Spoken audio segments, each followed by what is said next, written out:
Hello there and welcome. Tonight, let me gently guide you into the dimmest corridors of history, where the world slowed to the clink of iron shackles, where whispers of the condemned drifted through cold stone halls, and where every tale was stitched with sorrow. So, make yourself comfortable, let your thoughts quiet like a fading flame, and let's begin. Our story this evening follows the brutal life of those labelled criminals in the medieval era.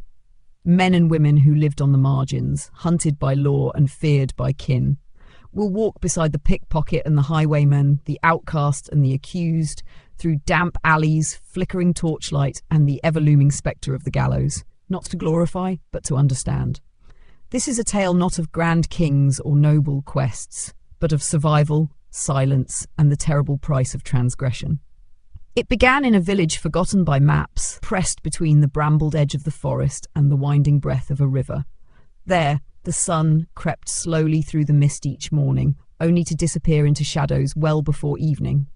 The air often smelled of wet stone and distant firewood, and the wind carried the sound of dogs barking from cottages where windows were always shuttered, even in daylight. In this place lived a boy named Emmerich. He had no surname, for none was needed.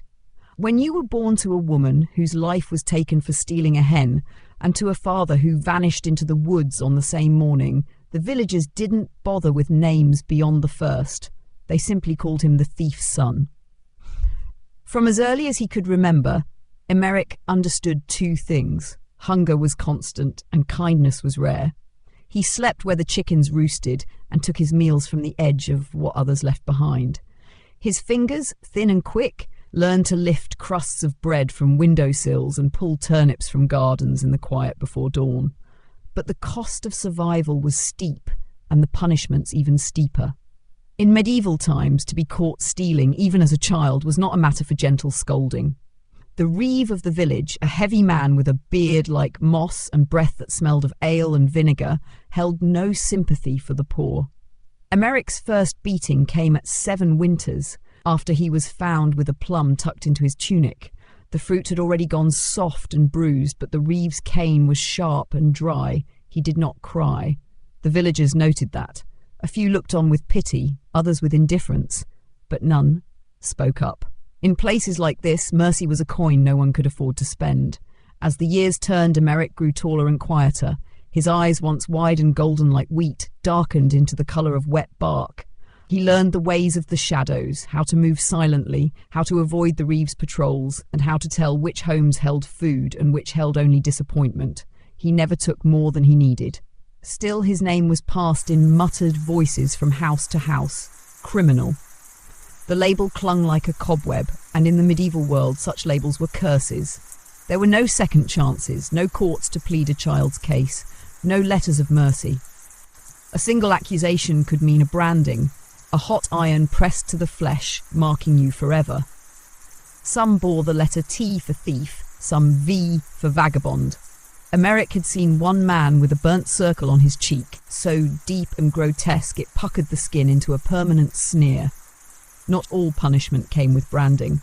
Stocks were common, wooden contraptions set in the village square, where the accused would have their hands and head locked into place. Children would throw rotten cabbage.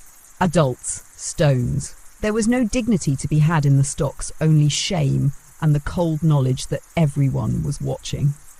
Emmerich knew that was his future, unless he vanished. And so, on a night when the wind howled through the gaps in the thatched roofs and the reeve had passed out drunk in the tavern, Emmerich slipped into the woods. He did not carry much: a strip of dried meat, a knife too dull to cut rope, and a woolen scarf that once belonged to his mother. The forest loomed dark and endless, but to him, it was a sanctuary. The forest was not lawless, but it was less cruel. Within days, Emmerich found others. They lived like shadows beneath the boughs. Outlaws, vagabonds, those too poor to pay taxes or too marked to return to their villages. They did not welcome him, but they allowed him to stay. He learned their names, or the names they chose to go by. Dunstan the Weaver, though he hadn't touched a loom in years. Mirror of the Mire, who had escaped a debtor's cell, and Red Arlo, whose crimes were whispered about even among the others. Each had a story, tales of petty theft, false accusation, or moments of desperation turned deadly. The common thread among them all was that none believed they had ever been truly wicked. Just desperate. Just human. Emeric's days became filled with tasks. Gathering mushrooms, learning which herbs healed and which ones harmed, listening to Red Arlo's warnings about patrol routes. Sometimes they would venture to the edges of nearby towns under cloak of night, not to rob, but to scavenge. Bread thrown out by bakers, meat scraps left for dogs. Survival was a delicate art. Still, law did not forget them. Men known as tithing men and bailiffs rode through the woods in pairs, searching for dens of criminals. To be caught meant more than prison. For many, it meant the rope. Hanging was the sentence for repeat offenders, and there were no appeals. Sometimes bodies were left to swing for days, a warning to others. One evening, Emeric returned to camp to find the fire cold and the others gone. Only Mira remained, bloodied and trembling. She told him the bailiffs had come without sound, with dogs and pikes, and taken Dunstan and Arlo. She did not know where. Emeric knew where. There was only one place they would be taken, the pit prison beneath the Reeves Hall, a hole in the earth, damp and airless, where rats and darkness were the only company. Few emerged alive. Those who did were broken, in body and in mind. He stared at the dying embers of their fire and said nothing. Somewhere in the trees an owl hooted once, and the wind carried the scent of distant smoke. The world was quiet again, quiet and cruel. And in that silence, Emeric understood something he had not before. The forest was not escape. It was simply another cell, one with no bars but no freedom either. Still, he would not return. Not yet. Not ever. If he could help it. Not until he found a way to break the chain that bound him, the same chain that had bound his mother and her mother before her. Not until he found what justice could look like in a world that had long forgotten its meaning. The morning light filtered softly through the forest canopy, casting thin golden ribbons upon the mossy earth. Emeric sat alone beside the ashen remains of the fire, his eyes fixed on a beetle crawling across the edge of a fallen log. Its legs moved with frantic precision, unaware of the world's cruelties or the hollow ache in the pit of his stomach. Insects did not worry about gallows or iron cages, they simply moved forward. Mira had not spoken again since recounting the raid. She sat with her knees pulled to her chest, her long tangle of dark hair veiling her face. The bruise along her collarbone had turned a sickly green, and she winced whenever she shifted. Emeric had brought her a handful of berries and chewed root to numb the pain, but she refused food. Silence was her refuge now.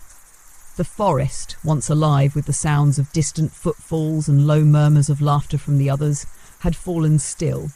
The quiet was not peaceful. It was the kind that presses against the ears, too heavy, like something waiting just beyond the trees. Emeric knew what it was. Fear. It seeped into the soil and clung to the branches like early frost. He needed to move. They couldn't stay here, not with the bailiff scouring the woods. Mira would die if left alone, and Emeric lacked the strength to carry her. He needed help, and there was only one place he could think to go. South of the glade, beyond the curve of the river where the trees grew thin and crooked, lay a cluster of ruins that the locals called Hollow Ford. Once a thriving village, it had been abandoned after a sickness swept through years before. Superstition kept travellers away, and it was whispered that the dead still lingered among the crumbling stone. But Emeric knew better. It was a haven for the forsaken, a place where no lord laid claim and no reeve dared to send men. By nightfall they moved.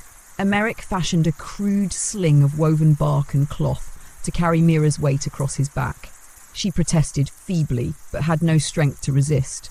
Her breath was hot against his neck as they descended the slope and crossed the shallow stream. The water bit at his ankles with the last chill of spring, and each step felt like a test of will. The path to Hollow Ford was treacherous. Roots reached up like skeletal fingers, and the underbrush snagged at their clothes. Somewhere in the distance, a wolf howled. Emeric paused only once beneath a leaning yew tree where the moss grew thickest. He laid Mira down and offered her a few sips of water from a goatskin pouch. Her lips barely moved. When they reached the edge of the ruins, the moon had risen high, bathing the broken stones in silver. The air was still, and the buildings stood like silent sentinels, roofs caved in, walls crawling with ivy. A shattered well lay at the centre, its stones blackened with soot. Emeric called out softly. No answer. He waited, then whistled. A low, peculiar trill he'd learned from Dunstan. Moments passed. Then, a flicker of movement. From the shadows of a crumbled chapel stepped a figure cloaked in a patchwork of furs and rags. A woman, older than Mira but younger than most he'd met, with eyes sharp as flint and a long scar running from her jaw to her ear. "You've brought trouble," she said quietly. "I've brought no one else," Emeric replied. "Only her." The woman studied them for a moment, then gave a nod. "This way."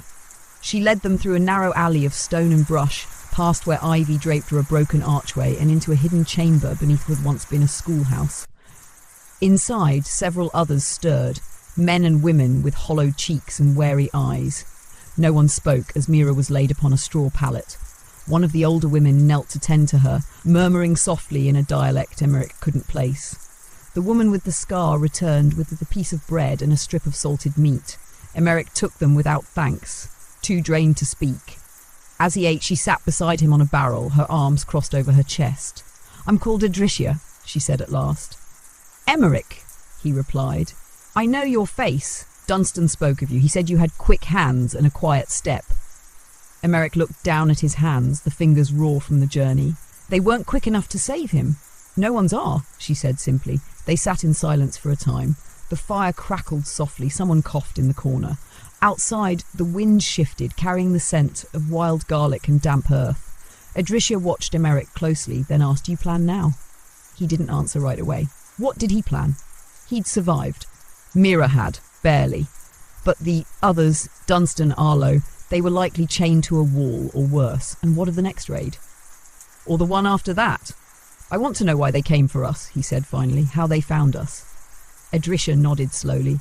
"There are informants, some who trade names for coin or clemency. You trust the wrong soul and your life ends in iron." Emeric clenched his jaw. "Then I won't trust anyone." "You'll need to," she said.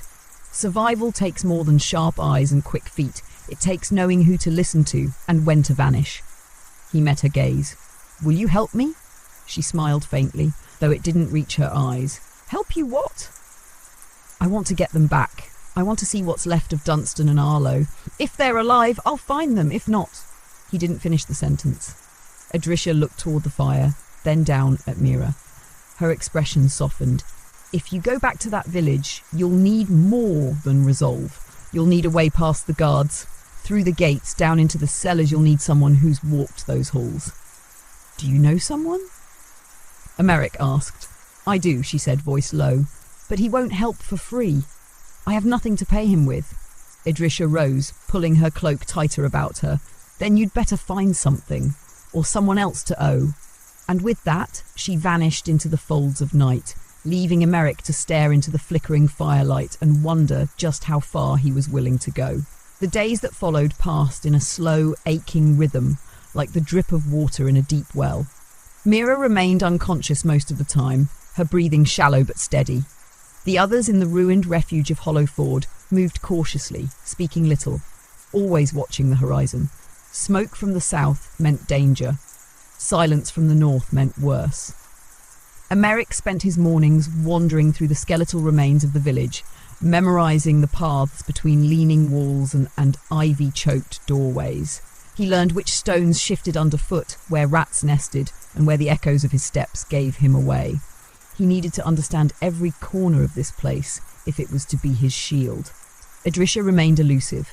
She left at dawn and returned at dusk, never explaining where she'd gone, never offering comfort. But she brought herbs, dried meat, and a coarse linen cloth that she soaked in vinegar and laid across Mira's brow. She spoke to Emeric only when necessary. He sensed it was not cruelty that kept her distant, it was protection, both for herself and for him. Late one evening, as the sun bled into the hills and bats flitted low over the broken well, Adricia approached him again. She sat hot across from him at the fire, her cloak damp from the mist. "He'll meet with you," she said. Emeric looked up from the blade he was sharpening, more out of habit than purpose. "Who?" "The one I told you about. He was once a gaoler under Lord Ulrich, before the Reeve took power for himself. He knows the prison beneath the manor, every stone, every crack in the mortar." Emeric's pulse quickened. "What's his price?" Edrisha pulled a small cloth bundle from beneath her cloak and unwrapped it carefully. Inside was a necklace, twisted bronze with a dull emerald set in its centre. The kind of ornament a merchant's wife might wear, not something that belonged among outcasts and hunted men. "He wants this," she said. "Where did you get it?" "I took it from a cart that never reached the manor," she said, her voice without remorse. "A tax cart. There was no driver left to protest." Emmerich studied the necklace. "Why does he want it?" "He believes it belonged to his wife. She died during the purge, accused of harbouring a thief. He never found her body." "And he thinks this proves something?" Edrisha nodded. "Hope is strange like that." Emmerich wrapped the necklace again and tucked it beneath his tunic. "Where?"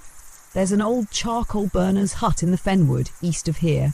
He'll be waiting tomorrow night. Go alone." Emmerich said nothing more. He watched the fire shrink into embers and listened to the soft rasp of Mira's breathing. She had stirred once earlier, whispered a name, perhaps Dunstan's or perhaps a ghost's, and then slipped back into silence. He would not tell her he was leaving. If she woke, he didn't want her to worry. If she didn't, she would not know. The next evening, he set off as twilight turned the sky to slate. The fenwood was a different kind of forest. Where the trees around Hollowford grew wild and defiant, the trees in Fenwood were orderly and unnerving. They had been planted for charcoal burning generations ago, each trunk straight as a soldier's spine, each branch clipped, pruned, thinned. The silence here was thicker, heavier, like breath caught in the throat. The charcoal burner's hut stood crookedly against the roots of a twisted beech. The roof sagged. The door hung from a single hinge. Inside it smelled of old smoke, damp earth, and something less pleasant, like mould left to fester in a closed cellar. Emmerich stepped inside and waited. The man appeared without sound, as if conjured from the shadows themselves. He was tall, with a slight stoop and hair the colour of ash. His face was thin, the bones prominent, and his eyes, deep-set and pale, moved constantly like a caged animal's. "You have it?" he asked, his voice a dry whisper. Emmerich nodded and held out the cloth bundle. The man took it with trembling hands, opened it slowly, and stared at the necklace for a long time. Then, without looking up, he said, "It was hers. I remember the green. She said it matched the spring grass." "Can you help me?" Emmerich asked. "I can," the man said, "but it won't save them." "Are they dead?" "Not yet, but they will be." Emmerich's fists tightened. "Then tell me what I must do." The man turned and moved to the rear of the hut, where he lifted a loose board and drew out a scroll of brittle parchment. He unrolled it across a barrel that served as a table. "This is the lower floor of the manor. Most only know the hall and the feasting chamber above, but below..." He tapped a crooked hallway drawn in faded ink. "This is where they keep the accused. It is dark, always. No windows, no guards stand below, only one at the stair." "Why just one?" "Because Knall's a stone. The door is oak bound in iron, and they are afraid of what lives in the dark." Emmerich blinked. "What do you mean?" The man looked up at him now, and his eyes were suddenly filled with something close to fear. "Some do not scream when they're taken down. Others do, until their voices vanish. I heard them, I watched them taken. I left before I was next." Emmerich stepped closer. "You know how to get in?" "There's a culvert east side of the manor, hidden by thistle and nettles. It drains into the stream beyond the orchard. In dry months you can crawl through. Can I get out the same way?" "If you're not carrying a body?" The man said with a humourless smile. "It's narrow, filthy, and no one's used it in years." "I'll use it." The man nodded, rolled up the parchment, and handed it to Emmerich. "Then may you go unseen, boy, and may the dead keep their distance." Emmerich left before full night fell. The scroll pressed close to his chest, his thoughts racing. He would wait no longer. Tomorrow he would scout the manor. Tomorrow he would return to the world that had cast him out, and slip through it like a shadow. Dawn crept slowly over the land, casting long fingers of pale gold across the fen and forest. Emmerich sat alone beneath the canopy of a hawthorn tree, the scroll laid out before him on a patch of dry moss. His fingers traced the lines of the manor's underbelly, committing each twist and corridor to memory. The parchment crackled faintly with every breath of wind, and though the birds had begun to stir in the branches above, Emmerich felt only stillness inside himself. A stillness like a blade waiting to fall. The culvert, The passage the gaoler had spoken of lay behind the eastern orchard wall, choked now with roots and thistles. Emeric had seen it once, years ago, when he was barely tall enough to peer over the reeds. It had seemed nothing more than a hole where frogs croaked and mud pooled. But now he knew better. Now it was a gate, one that might lead him into the bowels of the manor, or into death. By mid-morning, he returned to Hollow Ford. Mira remained asleep, her chest rising with each shallow breath, her skin flushed with the effort of healing. Adricia met him with her arms crossed and an unreadable look in her eyes. She did not ask where he'd been, only handed him a scrap of boiled meat and motioned for him to eat. "We've no time left," he said after a few bites. "If we wait another day, they'll be gone, or worse." Adricia studied him. "Then you've made your choice?" "I have. There's no going back, Emeric. There hasn't been since the day I was born." She nodded once and turned away. Moments later, she returned with a small satchel, cloth bound tightly with a leather strap. Inside were a coil of rope, a shard of mirror, a waxed cloth to protect the scroll, and a half loaf of hard bread. At the very bottom was a small vial, stoppered with wax. "What's this?" he asked. "Lamp oil mixed with pitch," she said. "If the way closes behind you, it might open again." He tucked the satchel beneath his tunic. "And if I don't come back?" "You won't need to worry about that," she said. "But Mira will." Emeric didn't answer. He simply nodded and turned toward the path. By nightfall, he was moving through the thicket that lined the orchard wall. The manor loomed in the near distance, its high stone face bathed in moonlight, tall and silent as a tomb. The windows flickered faintly with torchlight. The upper tower, where the Reeves banner once flew, stood dark. A newer lord had taken residence, one who never showed his face to common folk. Rumours called him ruthless, a man who prized order above mercy. The orchard was overgrown now. The trees bore no fruit this late in the season, and their branches curled like clawed fingers against the sky. Beneath their roots, Emeric crept low, keeping to the shadows, ears tuned to every rustle of leaf or distant bark of a dog. He moved like mist, quiet and shapeless. At the far end of the orchard, beyond a crumbling stone archway overtaken by ivy, he found the culvert. It was as the gaoler had described, a jagged mouth of stone barely wider than a man's shoulders, half concealed by weeds and thorn. The air that spilled from it was foul with decay, and something older, something stale and forgotten. Emeric crouched beside it, pulled the waxed cloth tighter around the scroll and slid inside. The passage was narrow and slick, the walls damp and cold against his skin. He crawled on elbows and knees, careful to avoid the sharp outcroppings of broken rock and rusted wire. At one point, the floor gave way beneath his hand, and he nearly slipped into a shallow trough of sewage, but caught himself in time. The stench clung to him, sharp and bitter, but he pushed forward. After what felt like an hour, he reached a grate of rusted iron. It blocked the passage entirely. Emeric withdrew the rope from his satchel and tied a loop around one bar. With slow, deliberate effort, he pulled, twisting, shifting, listening to every groan of ancient metal. The bar gave way with a low shriek, and he froze, heart thudding. No footsteps, no sound. He squeezed through. The chamber beyond was black. Not merely dark, but lightless, an absence so complete it made him doubt his own body. He reached into his satchel and pulled out the shard of mirror, holding it until he could catch the faintest glimmer of light from the grate behind. It was enough to orient himself. He was in a drainage chamber, the floor uneven and slick. The air was heavy with moisture and something else, an iron scent that clung to the back of his throat.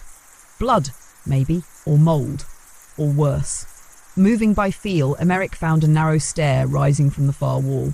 The gaoler had marked this place on the scroll, a servant's stair, once used by those who cleaned the lower cells. Now forgotten. He climbed in silence, each step a prayer. At the top, a wooden door blocked his way.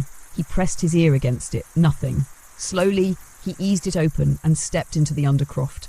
The corridor was lit only by a single torch sputtering in an iron sconce. The walls were stone, damp and uneven.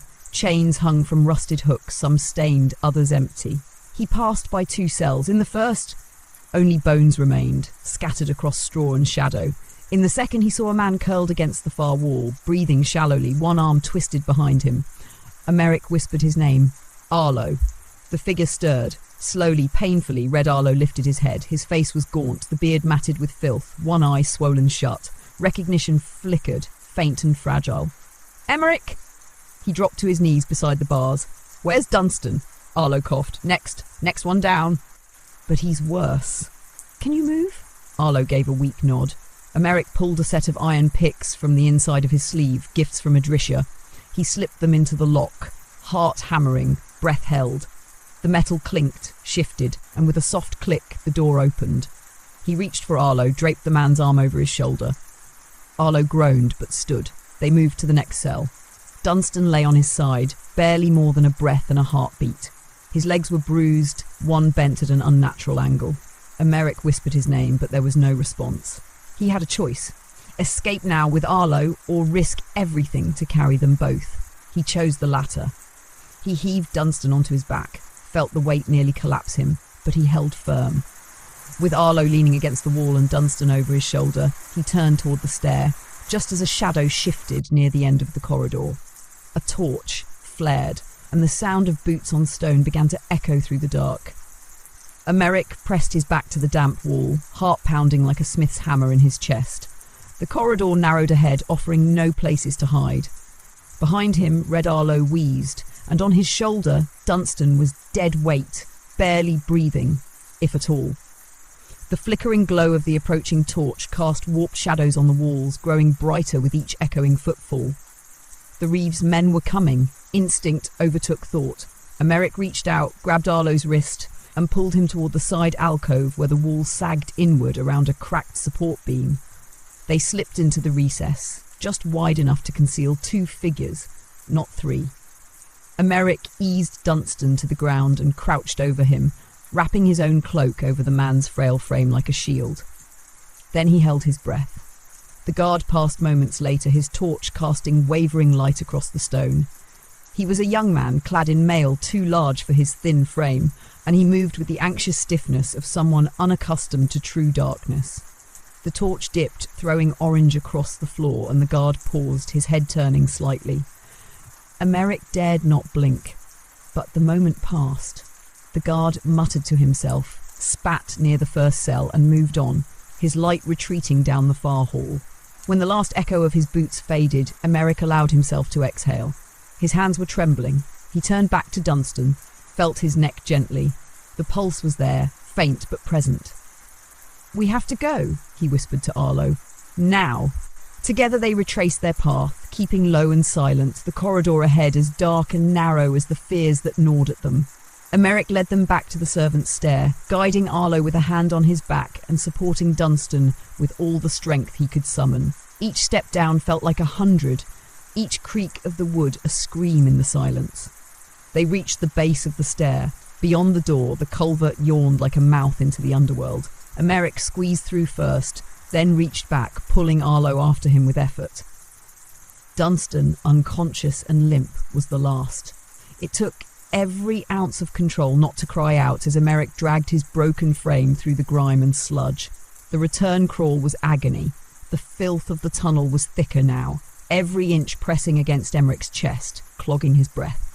Arlo groaned quietly but moved. Dunstan made no sound at all.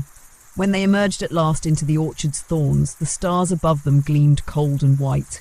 The manor loomed behind, silent and unaware, for now. They didn't stop.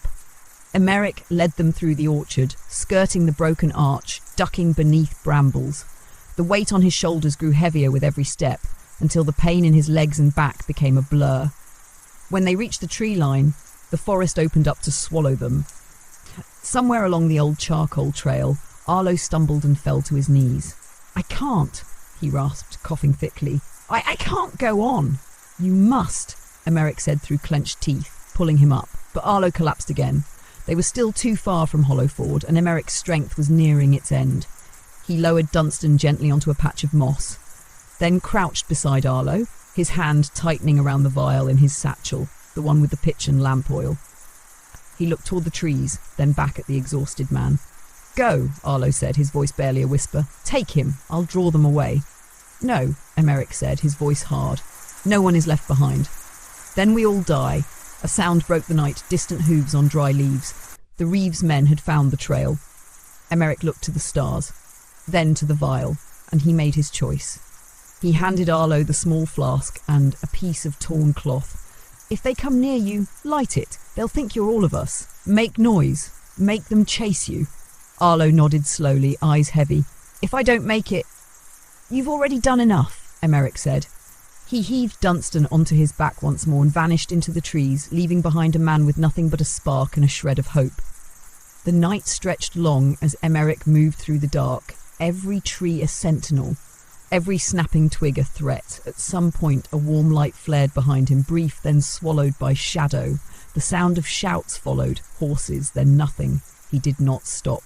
When he reached the outskirts of Hollow Ford, the stars were paling and a faint haze of dawn touched the sky. The crumbled chapel came into view like a memory, its bell tower leaning against the horizon. A figure stood in the doorway, Edrisha, arms crossed, eyes sharp. Emmerich stumbled into the clearing and dropped to his knees. Edrisha was already moving, shouting for the others. Mira was awake now, her face pale but clear-eyed, rising from her pallet with help. She rushed to his side as Emmerich collapsed. Dunstan's form cradled in his arms, and for a moment there was no sound at all, just breath, and the slow, steady beat of survival. The dawn came quietly to Hollow Ford, threading thin streams of gold through the ruined arches and broken windows. Mist coiled along the earth like breath from sleeping giants, and somewhere beyond the tree line, birds began to sing low and tentative. Yet within the chapel's hollowed walls, the silence was thicker than the fog. Emmerich lay still beneath a blanket of old wool, his chest rising and falling in shallow, exhausted rhythm. His hair clung to his forehead in damp strands, and his hands were scraped and bruised, the dirt etched into the lines of his fingers like ink. Mira sat beside him, her thin frame wrapped in Edrisha's old cloak, eyes sunken with fatigue but shining with something gentler, relief, or perhaps awe. Dunstan had been laid in the back room, where the air was warmer and the roof still intact. A healer among the outcasts, a woman with one eye and hands that smelled of rosemary, worked quietly over him, murmuring as she bound his leg with strips of boiled linen. She said little, but her expression carried the weight of cautious hope. No one spoke much that morning. Those who lived in Hollow Ford understood that silence was not merely absence, it was protection. The kind of quiet that follows a great risk when the world itself seems to hold its breath. Edrisha moved through the chapel with her usual calm, but there was a tension in her shoulders that hadn't been there the night before. She paused at Emmerich's side, crouched beside him, and looked him over with a soldier's eye. "You shouldn't have made it back," she said softly. Emmerich stirred. "But I did." "Aye," she replied, "and so did Dunstan. Arlo?" His eyes didn't open. He stayed behind. Edrisha bowed her head. "We'll watch for him," she said, "if he makes it this far." He gave a faint nod, then fell quiet again. That day passed like smoke. The villagers moved with care, collecting herbs, boiling water, watching the forest's edge with wary glances. A few traps were reset near the trail, not for protection, but to catch rabbits or the occasional squirrel. Food was low, always low, but for now, no one complained. Mira kept a constant vigil over Emmerich. She wiped his brow with cool water, whispered his name now and again, though he drifted in and out of wakefulness. She had no words for what he'd done. No one did. In Hollow Ford, heroism was a luxury most couldn't afford. You did what needed doing, or you didn't live long. By evening, the healer emerged from the back room. She nodded once to Edrisha. "He'll live," she said. "The leg will be wrong forever, but he'll walk again in time." That night, they lit a fire in the chapel. It was a rare thing and dangerous, but Edrisha allowed it. Just this once. The warmth pulled them close, 10, maybe 12 souls wrapped in cloaks and scraps, all with hollow eyes and quiet hearts. Mira sat with Emmerich, her hand on his shoulder. Dunstan, pale and half-conscious, lay propped beside the fire, his eyes flickering now and then toward the flames, and they waited. Sometime after midnight, a sound stirred at the edge of the chapel, the crunch of leaves, the soft breath of someone leaning on a broken wall. Edrisha rose in an instant, knife in hand, but before she moved further, a voice called out, "It's me." Red Arlo stumbled into the firelight, face bloodied, cloak half-burned, eyes wide but focused. He collapsed before anyone could reach him. They carried him inside. His story came slowly, broken by long sips of water and the occasional wince of pain. He had run until his lungs burned, then set fire to a thicket and screamed into the trees like a madman. The guards had followed, most of them. He'd led them into the old ravine, then slipped into the stream bed beneath the roots and waited. "They thought I was dead," he murmured, his voice cracked and low. "Heard them say it. Said they'd seen the fire catch my cloak." He looked up at Emmerich, who now sat awake, supported by Mira and a thick cushion of straw. "You saved us," Arlo said. Emmerich shook his head slowly. "We saved each other." A hush followed his words, deeper than silence. A kind of stillness born not from fear, but from something close to reverence. Later, as the fire burned low and the air thickened with sleep, Edrisha sat beside Emmerich once more. "You've changed things," she said quietly. "How? They see you now, not as a child, not as a thief, but as something more." Emmerich didn't answer right away. "I didn't want that," he said at last. "I only wanted to bring them home." "And you did, but there's a price." He turned his head, met her eyes. "What price?" "Attention," she replied. "The Reeve will know someone slipped past him. He'll look for signs. He'll ask questions." "Let him." Edrisha raised an eyebrow. "I won't run again," Emmerich said. "Not from him. Not from the law. If they come, we'll face them." "We?" she asked, a smile almost forming. Emmerich looked around the chapel, at Mira's tired smile, at Arlo's battered form, at the sleeping shapes curled close to the fading fire. "We," he said firmly. Edrisha stood. "Then we'll need to be ready." The days that followed were heavy with preparation. There was no speech given, no rallying cry, and no one raised a sword. That was not the way of Hollowford. Instead, things changed in quieter ways. The steps of the villagers grew more purposeful, their hands steadier. Even those too frail to work began weaving cord, braiding cloth, patching holes in cloaks and repairing cracked bowls. The ruins had become more than shelter. They were becoming a haven, maybe even a home. Emmerich rose from his bedding on the third morning. His limbs still ached, his back felt torn from strain, and his hands remained stiff from gripping stone and flesh too long, but he could walk. Mira helped him stand, then left him to find his footing on his own. She understood he needed to. He stepped out into the pale sunlight and breathed in the scent of damp earth and morning ash. Around him, the others moved with hushed purpose. Red Arlo leaned against the well's edge, sharpening a rusted blade with slow, practiced motions.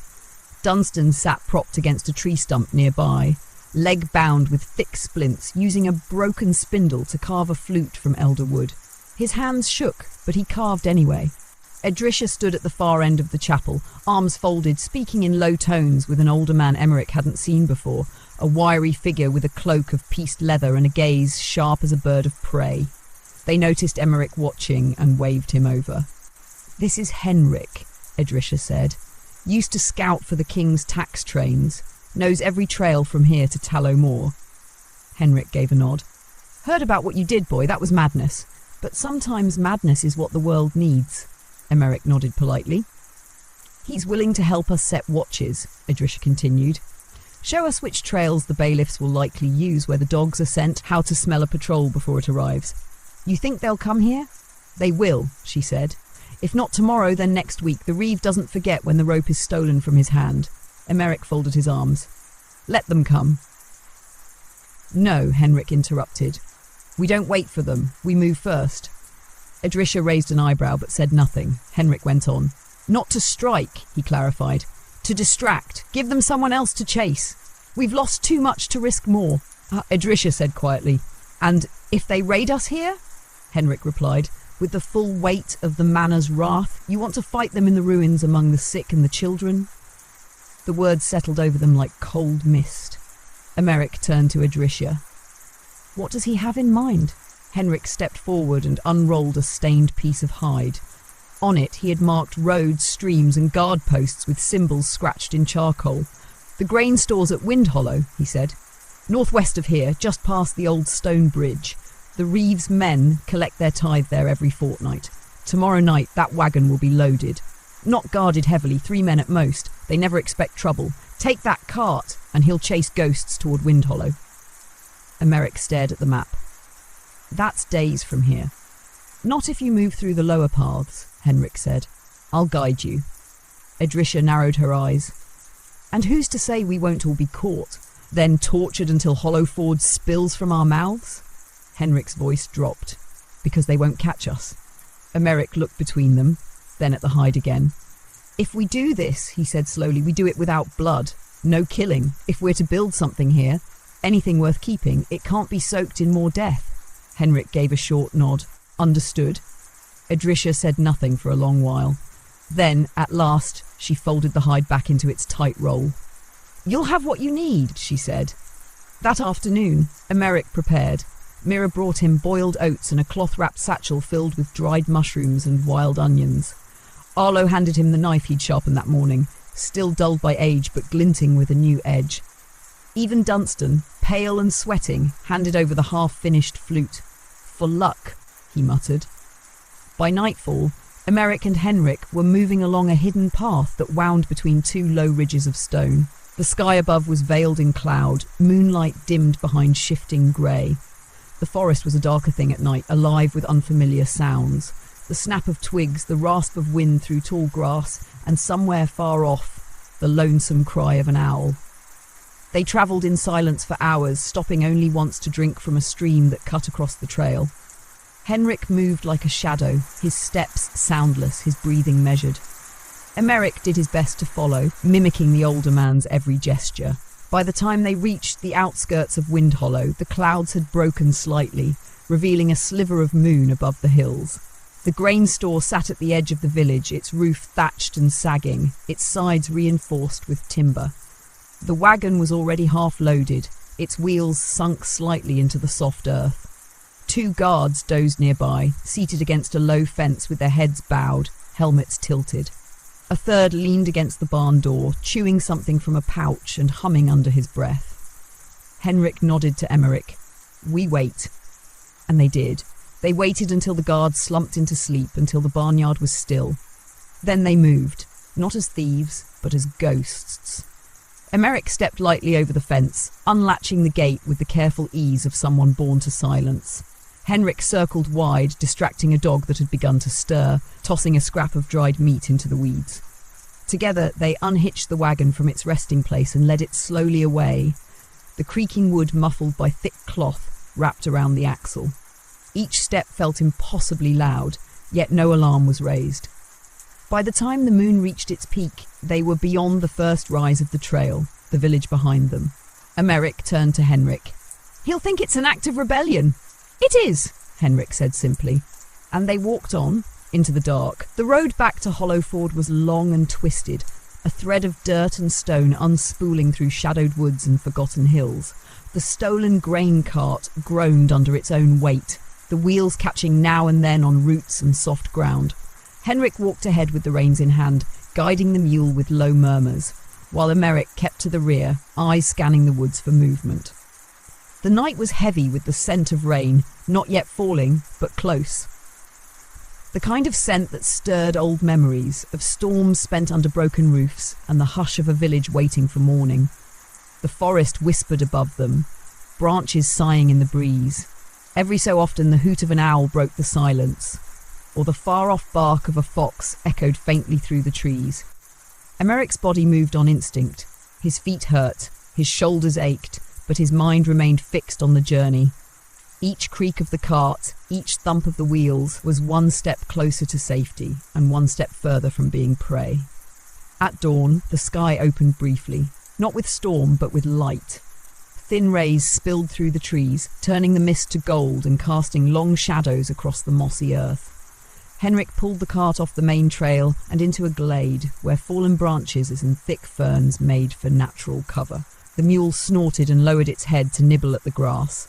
Both men sat in silence for a while, drinking from their flasks and eating what little they had, mushrooms and strips of dried apple. Emeric leaned back against the trunk of a tree. He'll know it wasn't just thieves. He will, Henrik agreed. And that's the point. The point is to draw him away from Hollowford, but if we push too far, he might not chase us.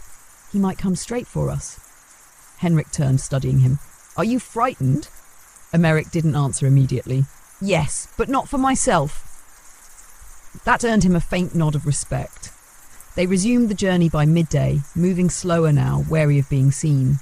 The cart's burden was valuable. too valuable to lose now. Barley, rye, oats, and a small sack of smoked fish meant for the Reeves table. Everything bound for the manor now belonged to the forgotten. By late afternoon, Hollowford emerged from the veil of trees like an old dream. Smoke rose gently from the chapel's chimney, and children's laughter carried faintly through the stone skeletons of the abandoned homes. A single figure stood watch at the edge of the ruins, Mira. She spotted them, and within minutes the others appeared, rushing forward like a tide. When they saw the cart, their eyes widened. Bread would be baked that night, porridge cooked over open fires. Even the sick would eat well. The weary would rest with full bellies. Mira reached Emmerich first. She said nothing, only placed a hand on his arm and smiled, soft and proud. The grain was hidden quickly, divided into burlap sacks and lowered into hollow spaces beneath the old chapel and schoolhouse. The fish was smoked again to preserve it. Children were given the softest oats, the elderly the boiled rye. No one took more than they needed. As twilight settled, the village gathered for the first true meal they'd shared in months. Fires were lit not out of necessity, but celebration. Music drifted from Dunstan's carved flute, still rough and breathy but full of soul. Mira sang softly beside him, her voice untrained but haunting. The wind carried the sound far into the woods. Emmerich sat near the edge of the gathering, watching the faces flicker in firelight. Faces once thin with fear, now lit with a fragile joy. Edrisha approached quietly and sat beside him. "We haven't had a night like this since before the fever took the last of the winter stock," she said. He nodded. "They deserve more than nights like this." "They do," she agreed, "but sometimes one good night is enough to believe in the next." Silence settled between them. The fire popped and someone laughed, a sound so rare that even Edrisha turned to find its source. Then the wind shifted. Emmerich caught it first, a new scent beneath the smoke and pine. Horses, leather, oil. Not close, but not far either. He stood slowly, eyes fixed to the dark woods beyond the chapel's reach. "They're coming," he said. Edrisha rose with him. "How many?" "Can't tell yet, but enough." She turned without hesitation, moving through the crowd with quiet urgency. She said no word of panic, but her hands moved swiftly, motioning others to douse the flames, to gather the young, to prepare the hidden spaces. Within minutes, the laughter was gone. The music stopped. The fires vanished. Hollowford breathed in silence again. Emmerich moved toward the outer path where the forest thickened and climbed the low ridge that overlooked the trail. Henrik joined him, bow in hand. Below, in the moonlight, they saw them. 6 riders in dark cloaks, one bearing a banner, a golden wolf's head on black cloth. The Reeves sign. They didn't stop at the crossroads. They turned toward Hollowford. Emmerich clenched his jaw. "They'll search the ruins." "They won't find much," Henrik replied, "but if they do, we'll be ready." Back in the village, Edrisha gave the order. The sick were hidden in the cellar. The children were taken to the roots of the chapel, down into the earthen hole where barrels and broken stones made a wall against discovery. Mira led them with a torch snuffed in cloth. Emmerich stayed above, bow at his side, heart pounding. When the first rider entered the clearing, his torch alight, Emmerich saw the sneer on his face, the contempt, the certainty of power. He had seen that look before on the face of the Reeve who'd once beaten him for a plum. But now Emmerich was not alone, and the village behind him was not afraid. The torchlight painted the rider in hues of fire and gold, turning his polished breastplate into a gleaming mirror of menace. He was tall in the saddle, his posture rigid, his hand resting on the hilt of a long dagger rather than the reins. The horse beneath him moved with slow certainty, trained to ignore fear and noise alike. Behind him, the other 5 rode in a loose formation, their torches low, their faces half hidden beneath dark cowls. They did not call out. They did not announce their presence with bluster or threat. They moved through the entrance of Hollowford like wolves testing the edge of a slumbering den. From the ridge, Emmerich watched in silence. Beside him, Henrik crouched with bow at the ready, his breathing slow, controlled. Below them, the ruins were cloaked in shadow, fires out, doors closed, every movement stilled. No sign of life, only silence, cold and unbroken. The lead rider brought his horse to a halt at the centre of what had once been the village square. He raised his torch higher, casting its light across the fallen well and the gnarled roots of the chapel wall. "This place smells like mould and ghosts," he muttered. another rider snorted. "And yet our grain walks itself to these ruins." "Maybe the wind moved it," a third said with a grin. The leader dismounted, his boots crunched on gravel as he stepped forward, examining the ground. He bent, ran a gloved finger through a patch of ash where a fire had clearly burned the night before. "Fresh," he said. "Someone's here." One of the others dismounted as well. "No dogs, no scouts, they're fools if they think we can't smell them." The leader raised a hand. "Search, quietly, no torches past the wall. I want eyes on the chapel. Check beneath the beams, they may have holes dug in the earth." The riders fanned out. Emmerich exhaled slowly, then whispered, "It begins." Henrik nodded. "They'll poke around. It's what they do. But they're looking for frightened prey, not people ready to strike." "They'll find neither." From within the chapel, Mira held her breath in the darkness. She knelt beside a stack of stones that had been arranged hastily to cover the cellar entrance. Behind her, children huddled with wide eyes and trembling limbs. Mira didn't speak. She only pressed her finger to her lips, then pointed to the floor, urging stillness. Above, Adricia waited in the rafters, her knife drawn, her breathing silent. From her vantage, she could see one of the riders moving toward the broken altar, torch held low, eyes sweeping the room. He stepped carefully, noting every scuff in the dust, every crooked tile. His gaze lingered on the far wall. He took another step, then another. Adricia did not move. Her hand tightened around the knife's hilt. Outside, two of the riders circled the rear of the chapel. One paused near a broken doorway leading to the schoolhouse ruins. The other found the half-covered cart tracks leading into the thicket beyond. "Someone tried to cover this," he said. The leader joined him. "More than one cart, same direction. That's where our grain went." He looked back toward the square. "Burn it," he said. "If they won't come out, we smoke them." Emmerich stiffened on the ridge.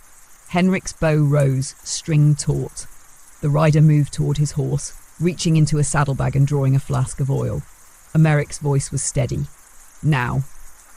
The arrow flew like a breath. It struck the rider's arm, sending the flask spinning from his hand. He cried out and staggered back. The others shouted in alarm, drawing weapons, raising torches. From the chapel roof, Adricia leapt. She landed hard on the rider inside, her knife flashing once, twice. He dropped with a gurgle. She vanished back into the rafters before his torch hit the ground. Outside, chaos erupted. Henrik loosed another arrow, striking one of the torchbearers in the leg. The man screamed, falling into the dirt as his flame guttered out. The remaining riders turned toward the ridge, blades drawn, but they were exposed now, visible in firelight, predictable in their fury. Emmerich descended the slope with practiced care, bow in hand, using the underbrush as cover.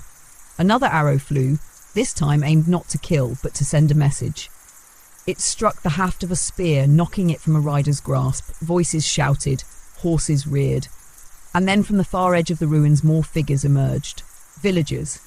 Not with swords or spears, but with slings, with sharpened branches, with stones and pitch. Not an army, but not victims either. The riders hesitated. One turned to flee. Another called for retreat. The leader stood his ground, blood on his sleeve, gaze burning. "You'll regret this," he spat. Emmerich stepped forward into the torchlight, bow lowered. "You already do," he said. The leader looked around at the fallen, the darkened chapel, the hidden faces in every window. Then he turned and mounted his horse, yanking the reins hard. The others followed, limping, clutching wounds, retreating into the woods. And just like that, the night reclaimed its silence. Emmerich watched until the last hoofbeat faded. Then he turned to Adricia, emerging from the chapel shadows, her face grim but steady. "They'll be back," she said. "Yes," he replied, "but so will we." The night had retreated, but the echoes of its violence lingered in hollow ford like smoke after a fire. Though the torches had gone and the riders fled, the scent of oil and ash still hung in the air, and the ground bore the scuffs of boots, the splatter of blood, the deep gouges of hooves. In the grey hush of early morning, the villagers emerged from their hiding places, blinking against the pale dawn. Mira climbed from the chapel cellar first, helping the children up one by one, checking their limbs for scrapes and bruises. They were shaken, wide-eyed and silent, but unhurt. Beside the chapel's collapsed threshold, Dunstan leaned on a crutch made from a twisted branch, his carved flute tucked beneath his belt. He watched the path where the riders had vanished, jaw tight. Edrisha moved among the people quietly, checking on each soul with a nod or a wordless touch. No one had been taken. No one had died. For a place like Hollowford, that was a victory. But it had come at a cost. Emeric stood alone by the broken well, arms crossed, bow still slung across his back. He was watching the tree line, listening. Not for hoofbeats now, but for the next sign of change. His eyes were ringed with shadows, his mouth drawn tight with thought. When Mira approached, he didn't turn at first. "They'll come back," she said softly, echoing what Edrisha had already voiced.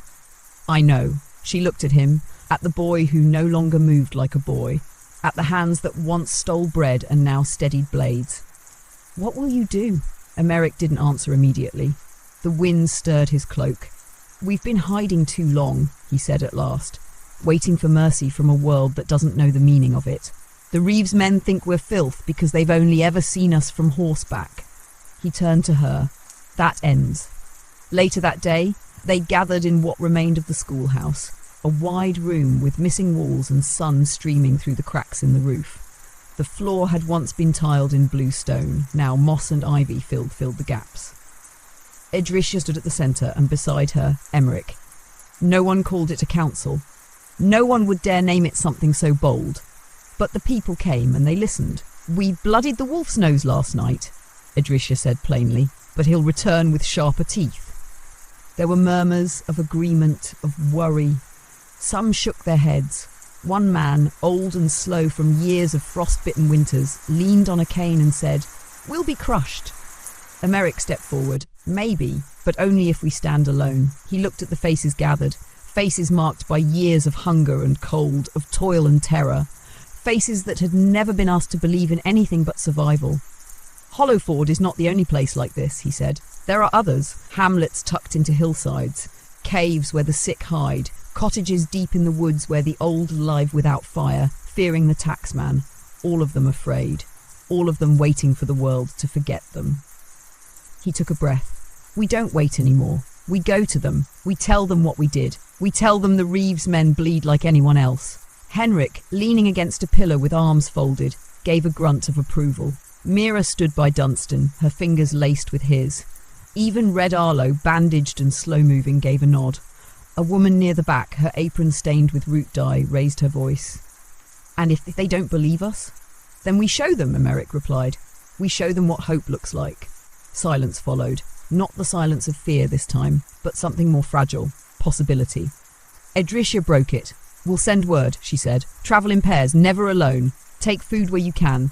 Speak to those who'll listen. If they don't answer, move on. But leave behind the mark." She drew in the dirt with the tip of her knife, a crude emblem of a torch beside a tree.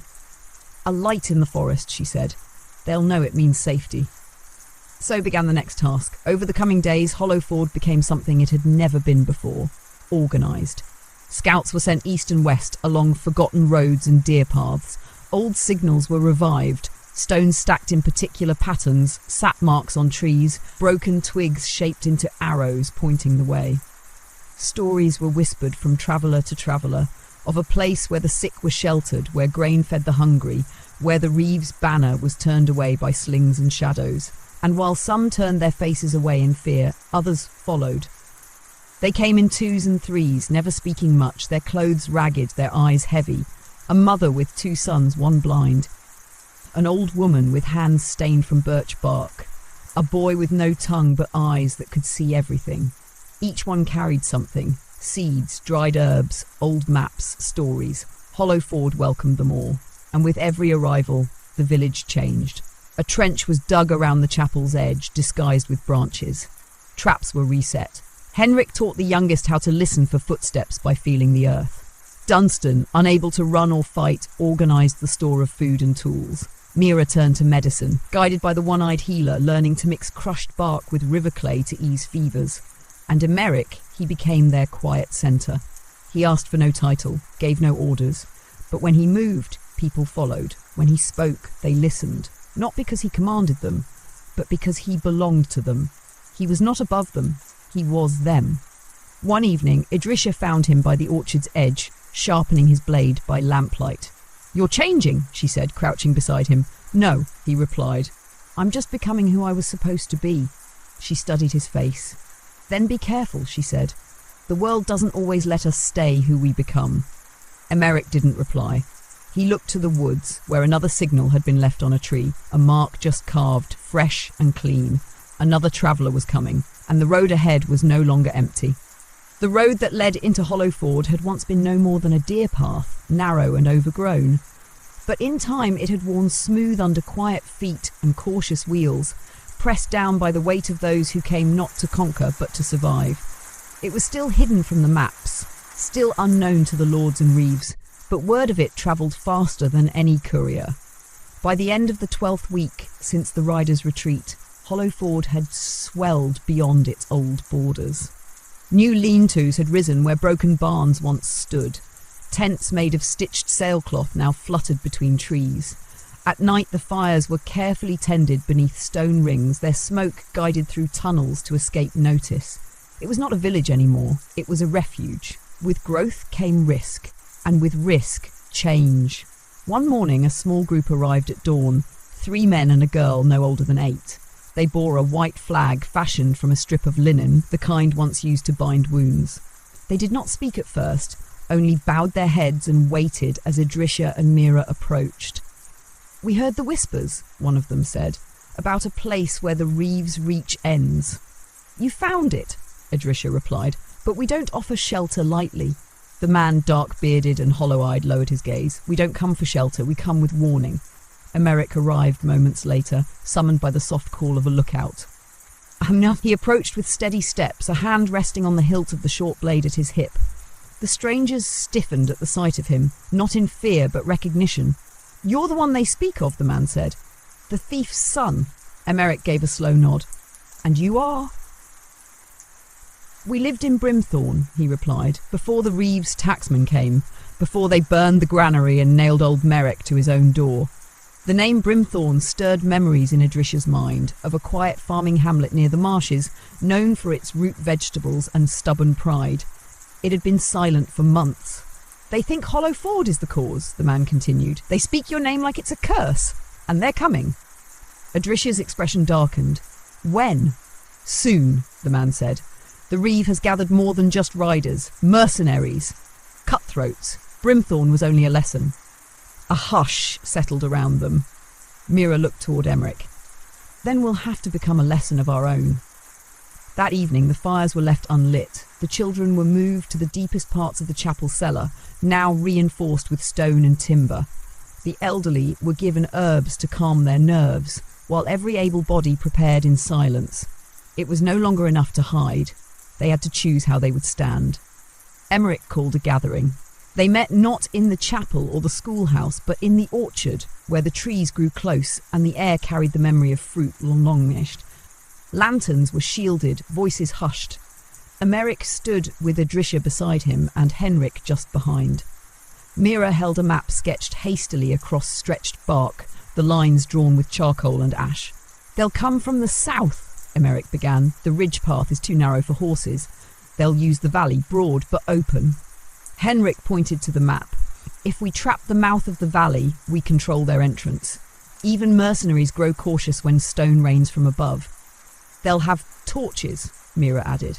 "If we can divert them through the low forest, we guide their fire away from our homes." "We can't face them head-on," Idrisha said, "but we can turn their strength against them, break their lines, break their will." No one argued. They did not see themselves as warriors. They had no banners, no polished armour, no songs to sing before battle, but they had roots.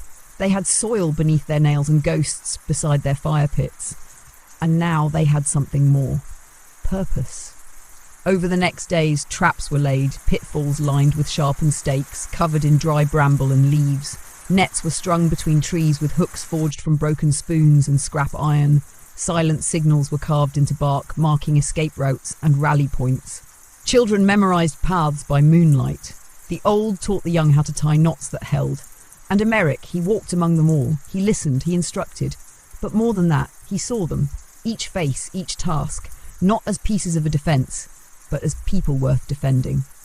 One night, as rain fell soft over the rooftops and the sky rumbled low and distant, Emmerich sat alone at the edge of the orchard, the mist coiled around the branches, and the distant cry of a night bird echoed through the trees.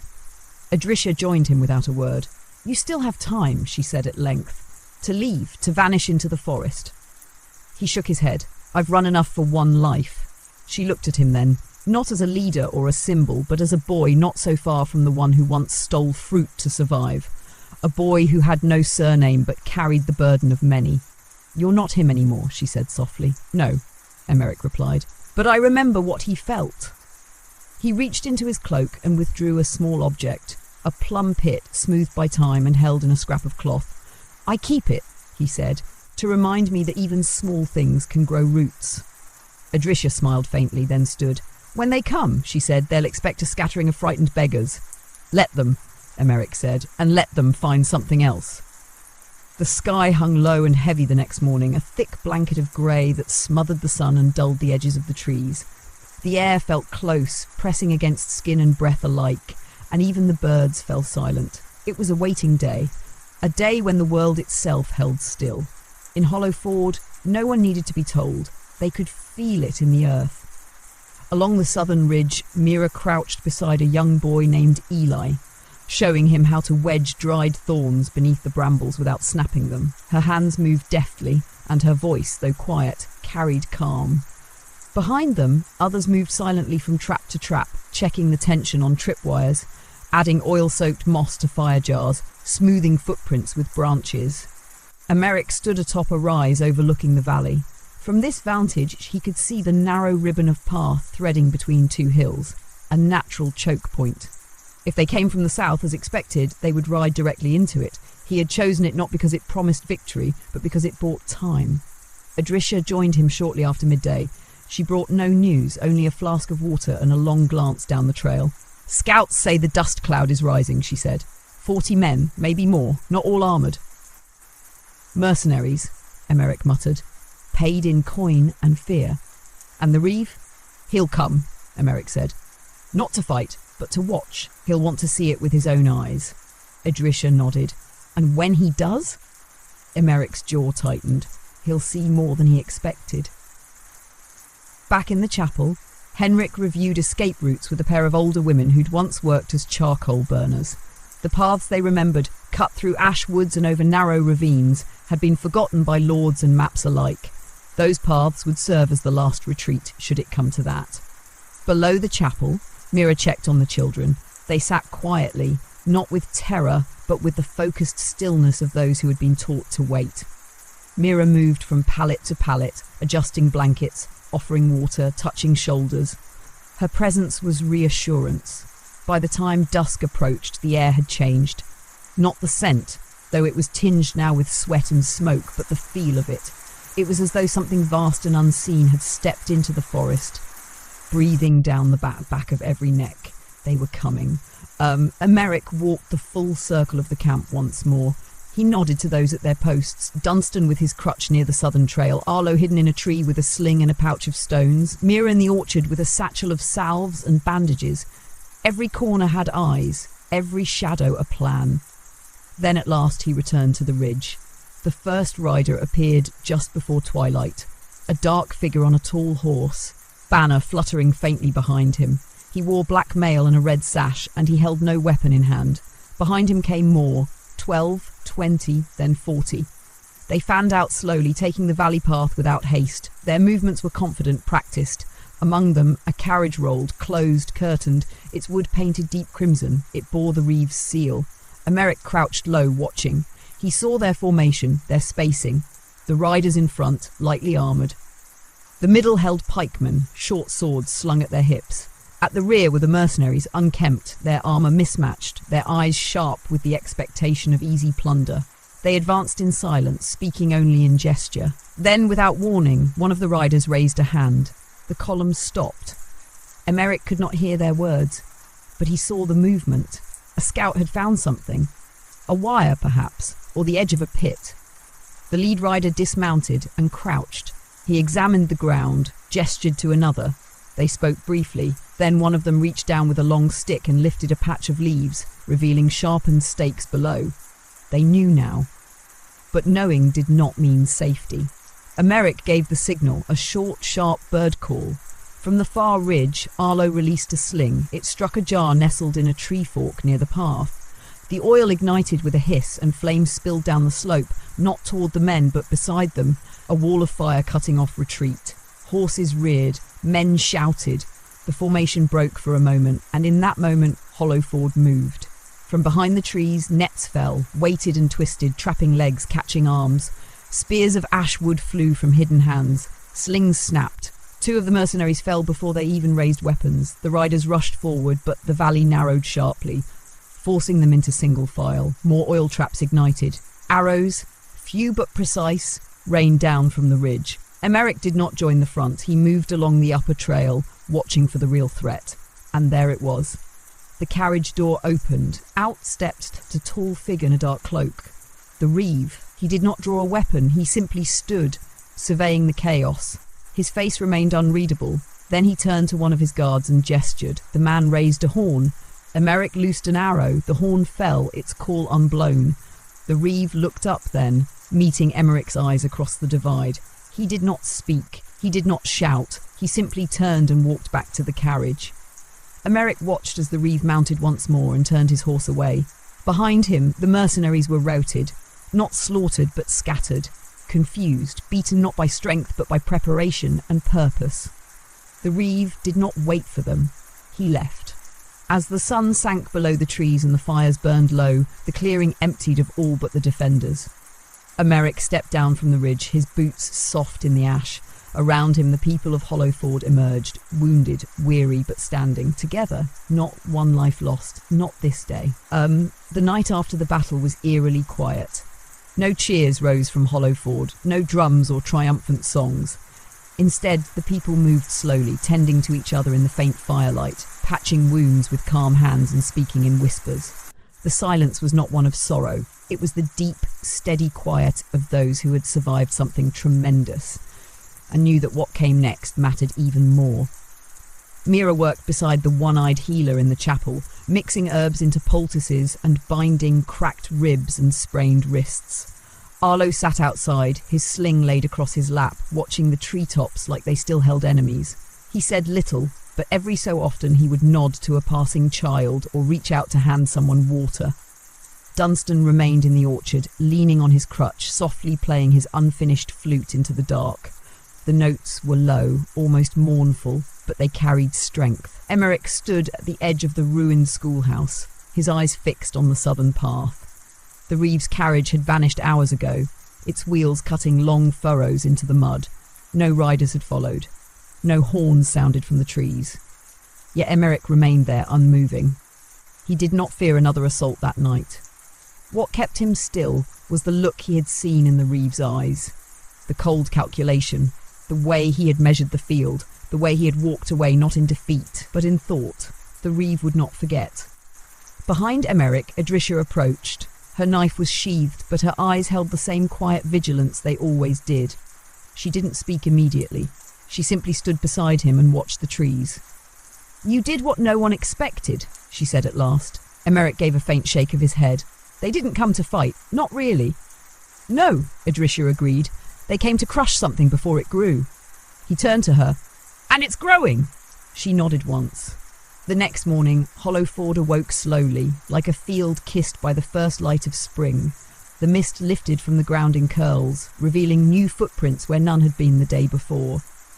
The wind carried the smell of wood smoke and damp moss, and from the north, another traveller arrived. This time it was a woman, alone, leading a donkey burdened with pots and herbs. She carried herself with quiet purpose, her cloak patched with old linen, her hands calloused. She said little, only asked for water and a moment to rest. When asked who sent her, she answered plainly, "I followed the mark." The torch and the tree. Others came in her wake. 2 brothers from a fishing village burned to cinders, a baker who had once worked within the Reeve's own manor, a widow with a child pressed tight to her chest. Each brought their own stories, their own wounds, but they also brought something else. News. The Reeve had returned to his stronghold in silence. He had not spoken publicly nor punished his guards, but across the region whispers spread that Hollowford had driven him back, that the thief's son now led a village beyond reach, that there was a place where justice grew in soil, not law. Not all believed, but enough did. Emmerich watched these arrivals from a distance. He did not greet them with speeches or open arms. He simply made space. He asked their names. He showed them where water was drawn and wood was stacked. And when they spoke of fear, he listened. Later that week, a meeting was called, not in secret, but beneath the great tree that grew crooked beside the chapel. A fire was lit, though dimmed with wet moss to keep the smoke low. Around it gathered the oldest and the youngest, those who had arrived at the beginning and those who had come only days before. Adrisha stood first. "We have become more than survivors," she said. "We are builders now, but builders need a foundation." She turned to Emmerich, "and a name." He did not rise. He only lifted his gaze and met hers. "I don't want to lead," he said, "but I will walk with you." "You already have," she replied. Another voice spoke, an old man from the marshes.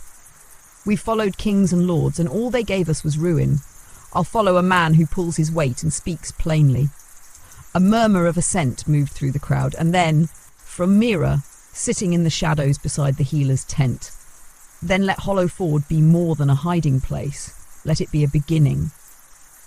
No one raised a cheer, no banners were sown, but something changed in that moment, something real. The next morning, the orchard was cleared of broken limbs and ash. New seeds were planted in the soft soil. The well was reinforced with stone and fresh rope. 2 women built a kiln from clay dug along the river, while a group of children, under Dunstan's guidance, laid the first stones of what would one day become a meeting hall. No one called it a village, not yet, but it began to breathe like one. Emmerich, meanwhile, walked the perimeter at dusk, checking every trap and marker, every quiet signal carved into bark. He paused near the southern ridge, where the grass was still scorched from the fire. He knelt, brushed the ash aside, and pressed a plum pit into the earth. He did not mark it with words. He simply stood and let it grow. The rains came softly that month, falling in slow, steady patterns that turned the earth to clay and drew green from every hidden root. Beneath the dripping boughs, Hollow Ford pressed on, its rhythms deepening, its silences growing purposeful. Where once the ruins were scattered and overgrown, new paths now connected one hearth to another. Wattle walls rose between the crumbled stones, roofed in woven reed and layered bark. Smoke drifted from chimneys made of mud and straw, curling gently through the wet trees. The scent of herbs hung in the air, sage and thyme, and the occasional sweetness of crushed mint from Mira's drying racks. The people worked with quiet diligence. They no longer looked over their shoulders with every movement. Though the forest still watched, they had learned to look back. Emmerich awoke each day before the sun, not out of duty, but from habit. He had taken to walking the perimeter at first light, checking the markers left by night watchers, ensuring the hidden trails remained concealed. Sometimes he passed a stranger's face, someone new, just arrived, eyes still wary, but grateful. He would nod once and move on. In the weeks since the Reeves retreat, Hollow Ford had not seen another armed incursion, but it had not seen peace either. The wounds of battle lingered, not on flesh, but in the unseen corners of the mind. Children flinched at thunder. Men sat too long by cold fires, staring into their own memory. A woman from the northern lakes spoke only in fragments now, her voice caught between past and present. Healing, Emmerich had learned, was slower than rebuilding, but it came, like the rain, patient, unrelenting. In the old chapel, now roofed and sealed from the elements, a space had been cleared. It was no longer a hiding place, but a gathering point. There, under the carved beam that once held the bell, Mira and the one-eyed healer worked side by side. They tended the sick, delivered the newborn, and taught those willing to learn. And people learned. A boy who once could not speak now shaped letters from charcoal on bark. A woman who had fled her village barefoot now taught others how to trap fish beneath the ice. Even Dunstan, whose leg would never mend, carved whistles for the youngest children, his crutch tapping rhythm on the ground as he moved from one lesson to the next. Emmerich found himself less and less needed. This did not trouble him. He spent his days helping wherever hands were few, patching roofs, dragging logs from the stream, watching the road. He did not issue orders, and yet his presence still anchored the place, like a stone buried deep in the roots of a tree. When decisions arose, they looked to him, not for command, but for calm. One evening, as a mist rolled through the orchard, Mira approached with a folded scrap of cloth. "A gift," she said simply. Emmerich opened it. Inside lay a new tunic, simple but well made. The seams were clean, the weave tight, dyed a soft grey with streaks of green along the hem. "It's nothing fancy," she said quickly, eyes cast down, "but the old one barely hangs together." Emmerich touched the fabric with careful fingers. "Thank you." "You've outgrown the thief's rags," she added almost shyly. "In more ways than one." He met her gaze. "Have I?" She smiled faintly. "Ask anyone here. You're not the boy who crept through gardens anymore." "No," he said, "but I still remember the feel of cold earth under my knees." "That's why they trust you." That night, as the village settled beneath its patchwork roofs and the trees swayed with gentle wind, Emmerich stood alone at the edge of the clearing. The stars were faint above the clouds, but a few glinted like coins lost in wool. From the shadows behind him, Adrisha emerged. "You've built something here," she said quietly. "I've started something," he replied. She stepped beside him, arms folded. "The reeve has not returned, but I think he waits. He's watching." "Aye. And when he moves again, it won't be with riders and blades." Emmerich nodded. "No, he'll send lies next. Promises. Gold. Something more dangerous than fire." Adrisha looked to him. "What will you do then? Speak the truth. And if it's not enough?" He turned to her. "Then we plant deeper, grow slower, make roots where no wind can reach." For a long moment, they stood in silence. Then Adrisha said, "The others have begun to call this place the Root." He raised an eyebrow. "The Root? As in the place where something begins, where something holds fast." Emmerich considered it. "It fits." She smiled. "Even the trees know your name now." And in the quiet that followed, the wind rustled through the branches, not in fear, but in recognition. Autumn descended slowly upon Hollow Ford, cloaking the forest in shades of rust and gold. Leaves curled like parchment beneath footfalls, and the air bore the faint sharpness of winter's approach, just brushing the skin. Smoke rose steadily from chimneys now, thin and fragrant, carrying the scent of oak and peat across the damp earth. By late morning, the trees along the southern ridge had shed most of their foliage, revealing the shape of the land, gentle slopes once hidden by summer's veil. There, beside the winding trail that had seen so much sorrow, Emmerich now walked with measured steps. He was not alone. Beside him strode a boy no older than 12, carrying a small bundle of roots and early chestnuts.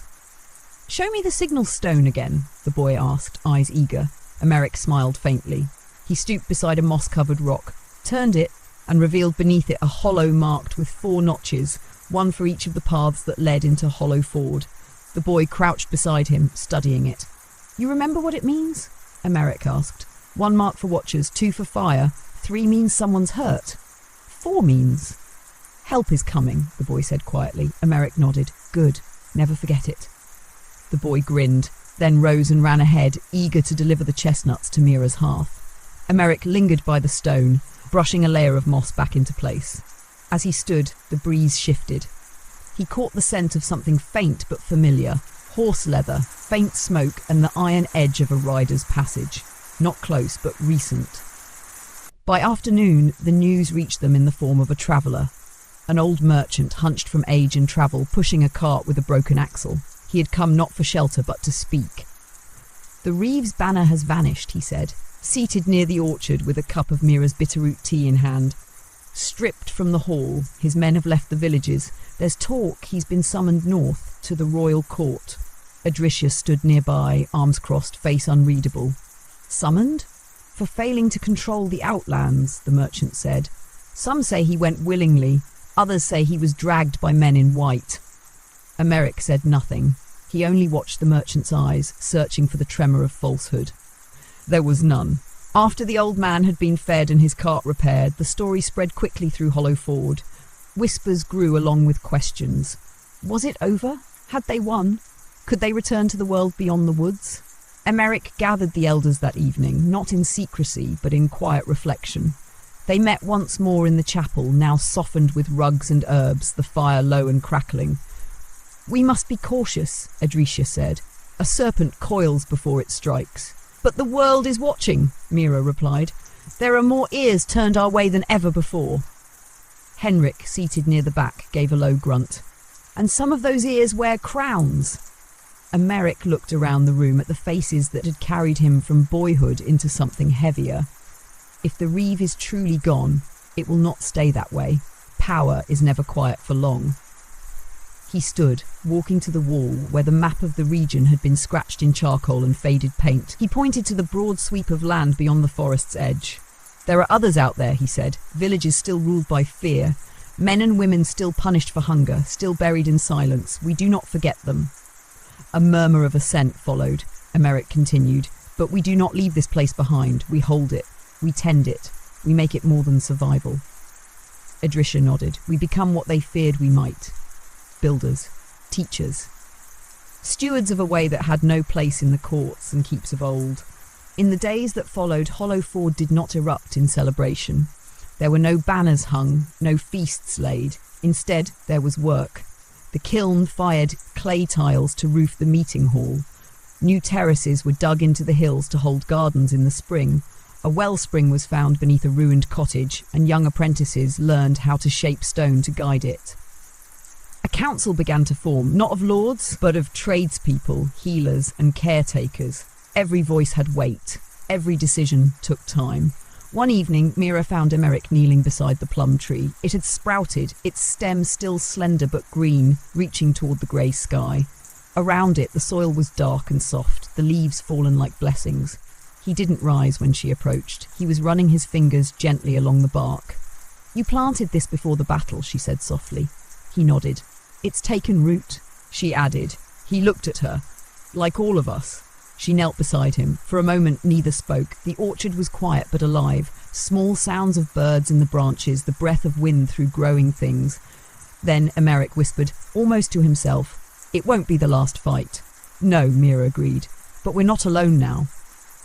And in that simple truth, there was something stronger than certainty. There was peace. A peace built not on the absence of struggle, but on the presence of purpose. As the night deepened and the stars blinked open above, Hollowford stood beneath them, not hidden, not waiting, but enduring. Not just a place, a beginning, a route.